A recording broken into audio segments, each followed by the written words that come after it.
อ่าสบายดีเนาะมื้อนี้พักเรียกพอดีกำลังตำแจ้วว่าสิไปซ่อนปลาน้อยลอยแจ้วอยู่ทงหน้ามื้อนี้เนาะตอนนี้กำลังตำแจ้วนี่หน้าตาของแจ้วใส่ถึงโคกเลยเนาะแจ้วใส่ถึงโคกเลย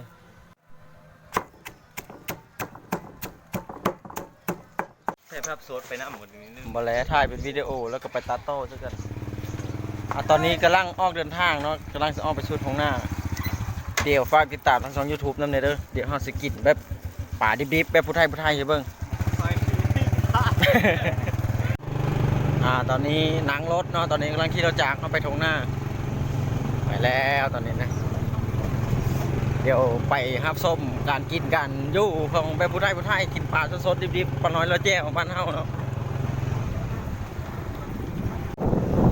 ไอ้นุ่มลูกรถขับรถน้ำหลัง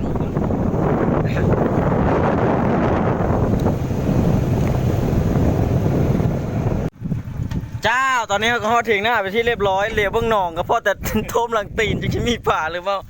ห้ามาลุ้นว่าจะได้กินป่านะวันนี้เนาะจะได้กินปลาน้อยน้ำเขาหรือวันนี้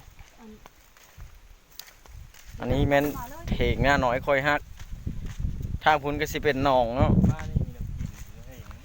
น้ำกินก็ถือมากระตุกเดียวกืนพูดละกืนแล้วอดเอาตอนนี้เราก็มาฮอดหนองแล้วเนาะสลับป่าน้อยใช่ไหมจะรอดแจ้วแน่นอน100%ตอนนั้นป่าเชลเซลเนี่ยบอลเชลเซลปลาน้อยเชนะหอดหนองเรียบร้อยเนาะตอนนี้กำลังแก้หนังชิลงไปซ่อนทั้งฮีคองเพิ่นกำลังแก้หนังฮีคองฮีมลดีเจ้าของหนอง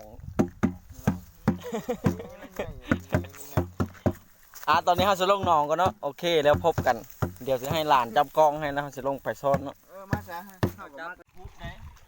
เพื่อจะได้ดังนะเขาปลาต้องกำลังดองขึ้นในคลองเท่านั้นนะทางมันนะตีนมันมีจมเอาขึ้นเลยกระถางยุบพุ่นไปเอากระถางต้อง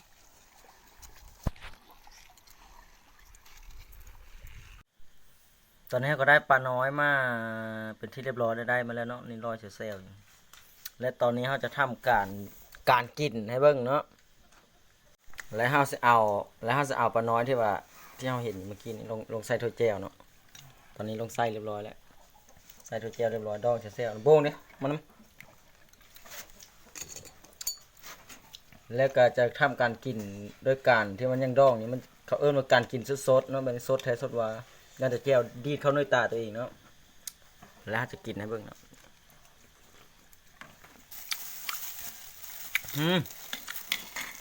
หลายปีบ่ได้กินแบบ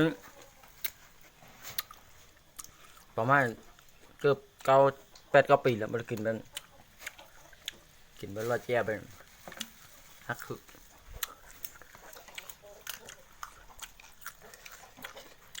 เราจะเอาปลาที่เราแก้วสูตรเลยเนี่ย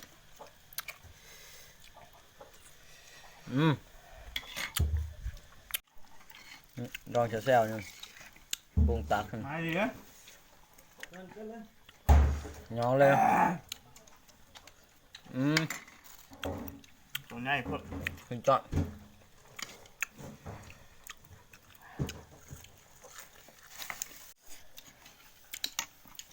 ตักปลาน้อยตัวเป็นๆมันที่มันยังตีอย่างนี้นี่เลยก็มามองเสแจวเนี่ยปลาน้อยแล้วแจว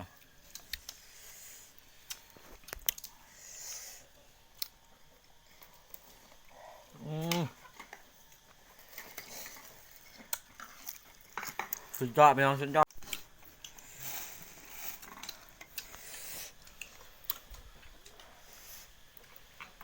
แนบกล้องได้ไหมกินข้าวเบิ้งเนี่ยกล้องดีคุยข้างๆรถตัวใหญ่พอเนาะบนใหญ่ธรรมดา